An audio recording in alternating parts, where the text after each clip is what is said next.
Y para hablarnos de este tema, agradecemos mucho que nos tome la llamada al diputado Manlio Fabio Beltrones, coordinador de la bancada del PRI en San Lázaro. Muy buenos días, diputado. Buenos días, Salvador. Buenos días, Raimundo. Buenos días, paisana.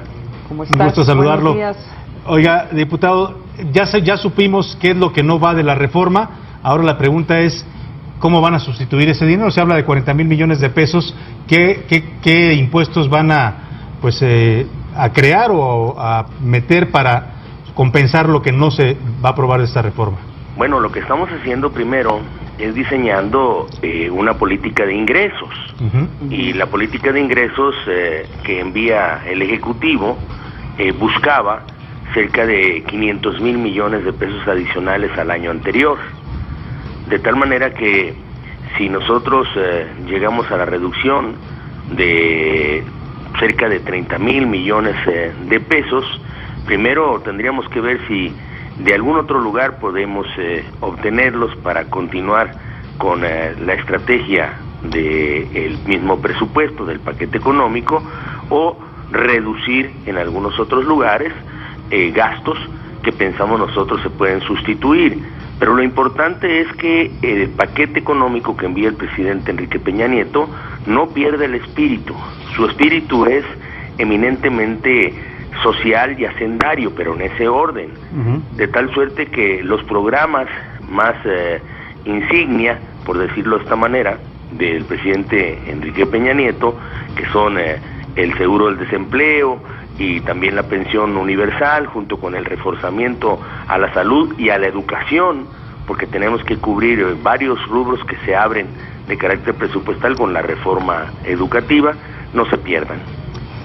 Manlio, buenos días. Buenos días. ¿Qué tanto necesitan el voto del PAN ustedes para que pueda pasar el paquete que van a proponer? Porque parecería que ya el PAN está haciendo una decisión de exigir primero un paquete nuevo, o sea que se vuelve a presentar un paquete con los cambios que ellos están demandando, y dos, si ustedes estarían dispuestos a irse sin el PAN, o sea, el PAN no va a contar para esta reforma.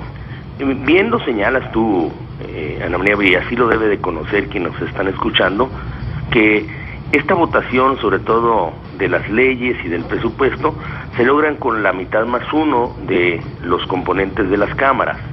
Y para ello, pues nosotros en Cámara de Diputados podríamos hacerlo incluso sin la participación de ningún otro partido político, nomás con la alianza en 1, 2 o con 3 ausencias, pero ese no es el punto.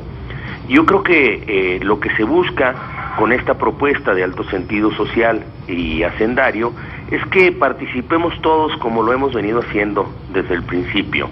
No nos hemos cansado en negociar, en escuchar a todos aquellos que quieran ser oídos, aquellos que tienen intereses particulares y privados muy legítimos, como aquellos partidos políticos que hacen sus estrategias político-electorales.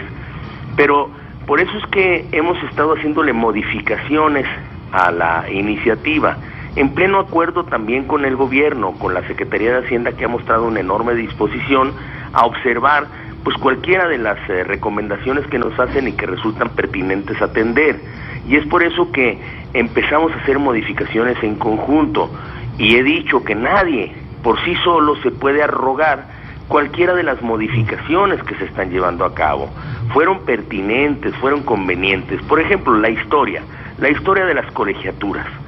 Bueno, las colegiaturas, el primero que pidió que fueran deducibles fui yo cuando fui dirigente de la CNOP y posteriormente como senador de la República, y no se hizo ley simplemente porque el Ejecutivo en aquel momento, el presidente Felipe Calderón, resolvió que mejor lo debería hacer decreto. Alguna razón habrá tenido para que no fuera ley. Hoy lo vamos a llevar a la ley, por eso es que si luchamos por la deducibilidad, no podríamos en este momento estar votando el IVA en colegiaturas. Y lo mismo sucede en el tema de rentas. Diputado, hay reportes de prensa donde ya están hablando de las pláticas que los diputados del PRI han tenido con subsecretarios, con funcionarios de la Secretaría de Hacienda para ver en dónde está la compensación. Yo quisiera preguntarle específicamente si es correcto lo que menciona, lo que se menciona en la prensa, de que se está viendo acelerar el deslizamiento del precio de la gasolina como una de las posibilidades, y también incrementar el impuesto en cervezas y en refrescos. En azúcar. ¿Es correcto lo que está reportando en la prensa? Se han puesto sobre la mesa muchas ideas. Es correcto que se han puesto las ideas. Como también se ha puesto sobre la mesa pues la posibilidad de seguir manteniendo el precio del petróleo tal cual venía en el presupuesto 2013 y que fue modificado en el presupuesto del 2014.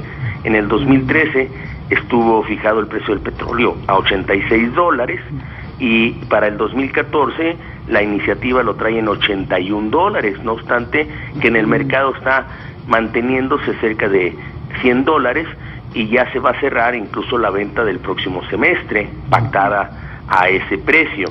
También se ha puesto sobre la mesa en el tema de el kilo o los 2 pesos por kilo de azúcar. Esta ha venido siendo una propuesta que creo la ha llevado a la mesa el Consejo Coordinador Empresarial, según he estado enterado, y algunos otros interesados. Pero este es un asunto que tendría que conciliarse y mucho con la industria azucarera, porque pues lo que se busca es también, como decía al inicio, no perder ese espíritu de que estemos hoy mandando un mensaje de salud ante la obesidad que se está dando en México para cambiar ciertos patrones de consumo. No es acabar con la misma industria, sino cambiar ciertos patrones que nos eviten tener tantos problemas de salud pública. Yo no sé si ustedes lo han dicho en otras ocasiones, pero yo lo he escuchado también de las autoridades, que en el caso de seguir en este ritmo de obesidad y generación de diabetes, es posible que al término de este decenio pudieran incluso bajar las expectativas de vida de los mexicanos. Sí, es un dato que hemos comentado.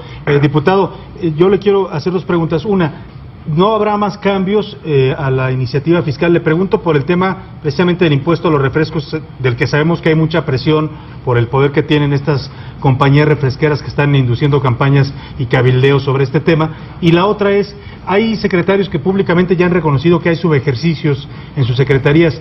¿Qué posibilidad hay que de esos subejercicios de gasto que no se ejerció este año se puedan aplicar para compensar la cancelación de impuestos en la reforma fiscal? No tengas ninguna duda de que el presupuesto de algunas dependencias que han tenido subejercicios pues tendrán que ser ajustados, y de ahí saldrá algunos recursos que vendrán a compensar los que hoy dejaríamos de recibir al suprimir algunos impuestos.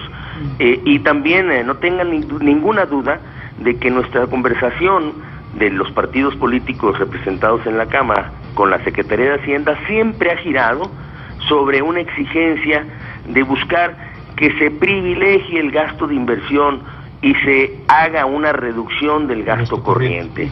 Sabemos que uno de los que se llaman gastos corrientes nosotros lo debemos de considerar como de inversión, que es el de educación, pero ahí sí pedimos que sean mucho más puntuales en la revisión de ese gasto para que verdaderamente estemos haciendo esa buena inversión.